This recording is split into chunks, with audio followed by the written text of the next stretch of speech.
catch one's death to supersize your business. This is a weird filter.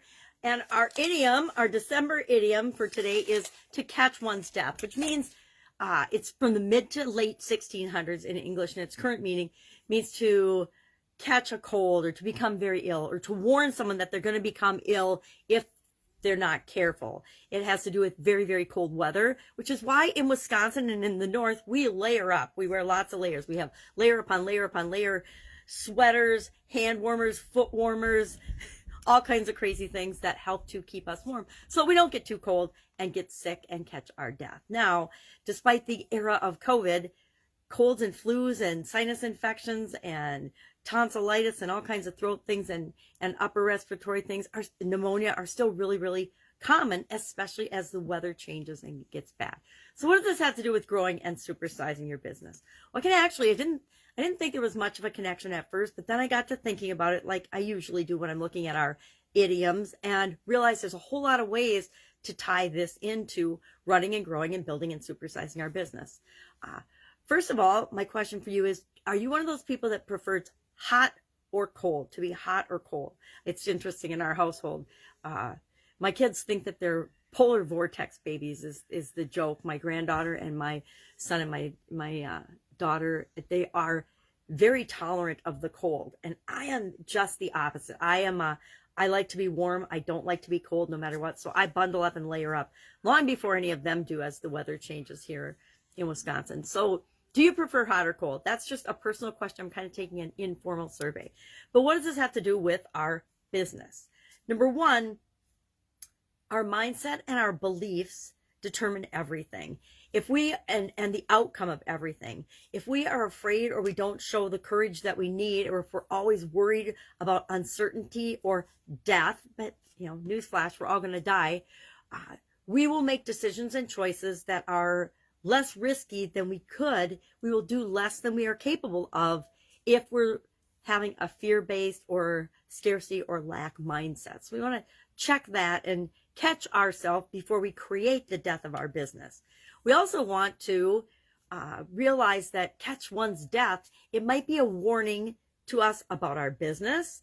It might be a warning about our careers or the direction we're going in our life. It might be the ending of a project. Any kind of ending is often synonymous with death of a project, end of a career, death of a career.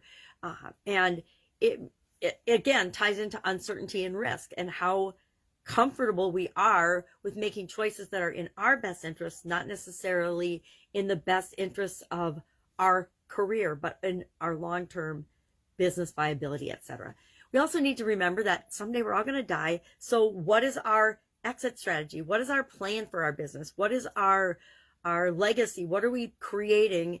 And how does that enter into? And are we taking into consideration that we don't want to do all the things that we're doing right now for the rest of our lives? At least I know I personally don't with respect to the current businesses I'm growing. I am doing things that I don't plan on doing as soon as I can hand them off to someone else, if that makes sense.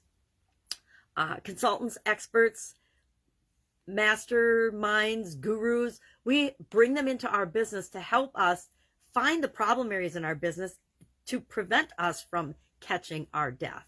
I work with thousands of businesses a year, and my role is to be an outside set of eyes looking in to see where are potential hotspots, potential challenge areas, potential blocks or roadblocks to growth, where are potential problems, so that we put systems and processes and people and resources in place to ensure that they don't become the death of the organization.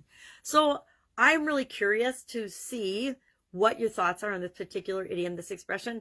I have probably said catch your death more than, catch your death of cold or catch your death with respect to warning my kids to bundle up and be safe when they're going outside, usually snowboarding or doing some other winter sport, that it's cold.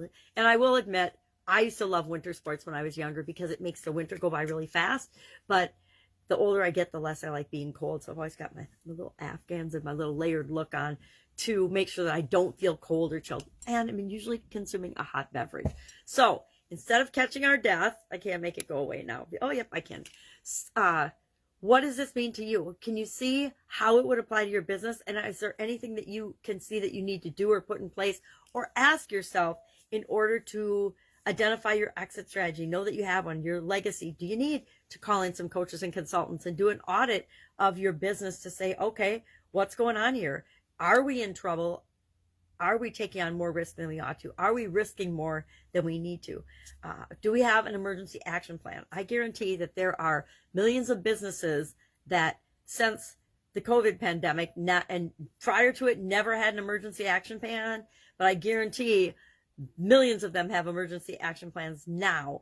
I also will admit that prior to 2020, I have not ever created an emergency action plan that had a pandemic as a possible outcome. And for some of them, looking back now, I think I absolutely positively should have, but there again, lessons learned.